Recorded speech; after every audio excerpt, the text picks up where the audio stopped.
مختلف T V channels پہ رہا اور مصروفیت بہت زیادہ رہی، اس لیے میں آپ تک پوائنٹ آف ویو نہیں دے سکا. لیکن ایک بات میں بتا دوں، آج سپریم کورٹ کی ہیئرنگ میں موجود تھا اور سپریم کورٹ نے بالکل صحیح ٹائم پہ صحیح وقت پہ یہ میٹر ٹیک اپ کیا، اور یہ بھی کانسٹیٹیوشن پٹیشن کا کیا ہے.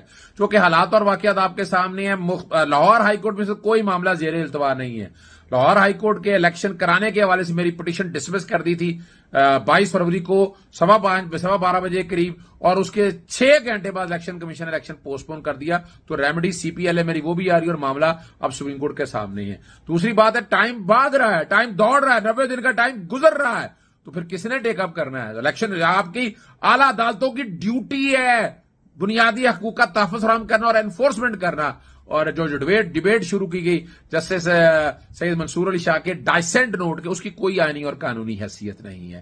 اگر آپ کو یاد ہوگا، تاریخی طور پر P L D 2022 supreme court 306 جو بینچ بنانے کے حوالے سے استحقاق، جب ماسٹر آف دی روسٹر وہ چیف جسٹس آف پاکستان ہے، چیف جسٹس آف پاکستان جائیں کس کو بنانا ہے، کس کو رکھنا ہے، کس کو نکالنا ہے. اب یہ سیٹلڈ لا ہو چکا ہوا ہے، اس میں کوئی ڈسپیوٹ رہ نہیں گیا. اور اب اس اسٹیج کے اوپر ہم ڈبیٹ چھیڑیں تو یہ اکیڈمکس ڈبیٹ تو ہو سکتی ہے، لیکن اس کا آئین اور قانون سے دور تک واسطہ نہیں ہے.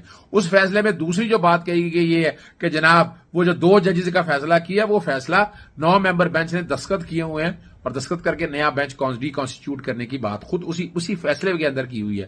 پھر 5 ممبر بینچ کا آ گیا. 5 ممبر بینچ کا فیصلہ پڑھیں، اور 5 ممبر کے بینچ کے فیصلے میں اگر آپ صرف اتنا دیکھ لیں کہ اس 5 ممبر کے بینچ کے فیصلے میں اگر ایک بات بڑی واضح طور پر آ گئی ہے، ججز لکھتے ہیں کہ سیپریٹ نوٹ اٹیچ کیا ہوا ہے، اور دوسرا کرتے ہیں سیپریٹ نوٹ، ایک آرڈر اور سیپریٹ نوٹ کی بات کی ہے. تو 5 ممبر نے جو دستخط کیے وہی آرڈر آف دی ڈے ہے، وہی آرڈر آف دی کورٹ ہے. اور اس آرڈر آف دی کورٹ کے مطابق تو 90 دن کے اندر وہ جو ٹائم دیا ہوا ہے، بیسٹ پاسبل ٹائم، اس کے مطابق الیکشن ہونے ہیں. اس میں پٹیشنوں کو مینٹینیبلی کہا گیا.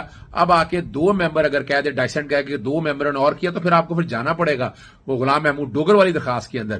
جسٹس اعجاز اللہ، جسٹس سعید مظاہر علی اکبر نقوی صاحب نے سو موٹو کا کہہ دیا کہ سو موٹو لینا ہے، تو انہوں نے تو ہولڈ کر دیا. جب آپ ہولڈ کر دیا، 2 کا وہ لیں اور 3 کا یہ لیں، تو پھر اس طرح تو 5 ممبر بینچ یہ بھی بنتے ہیں. ہمیں اس ڈبیٹ میں پڑھنا نہیں چاہیے، ہمیں ایڈمنسٹریشن آف جسٹس کو سامنے رکھتے ہوئے آگے کی طرف چلنا چاہیے. الیکشن نہیں ہو رہے اس ملک کے اندر، اس ڈبیٹ میں کیوں کنفیوژن کریٹ کی جا رہی ہے؟ الیکشن کرائیں 90 دن کے اندر. اور اب جب معاملہ سپریم کورٹ کے سامنے ہے، سپریم کورٹ میٹر کو ٹیک اپ کر چکا ہے.